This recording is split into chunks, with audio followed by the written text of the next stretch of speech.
I felt so vulnerable at first. But as I stood before him naked, I felt his love cover me. Intimacy that words could not utter. I had to admit that I had been bare in regards to my disappointments and my fears to my friends. Even though God was the only one that had felt the very thing that had invaded my spirit and flooded my soul. Why?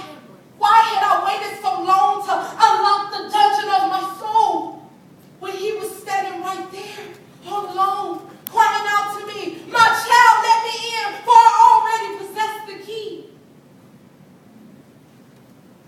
But I was ashamed. Yet desperately trying to overcome the battle within, so I could stand before him and say, "I kept your commandments, and in this walk I did not sin.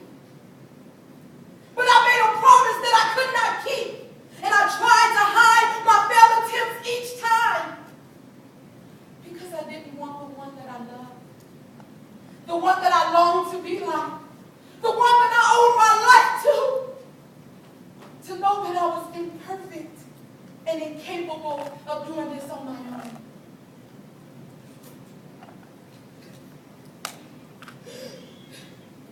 But I continued to hide. And in return, he continued to wait.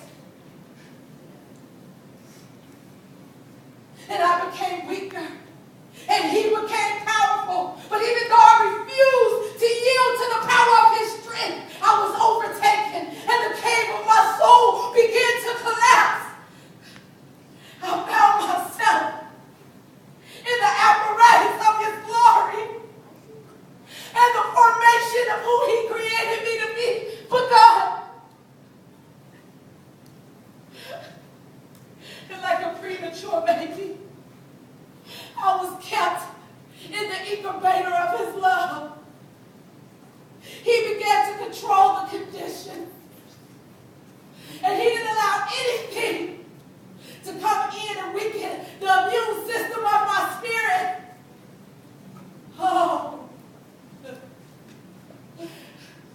And as I opened my eyes and I began to emerge, I realized nothing else accompanied me in his presence. My shame could no longer hide.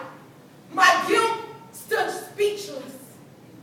Sin loosed its grip, and every thought that was not of him was taken captive. And my pain and my disappointment began to well out in agony. Oh, because they were free.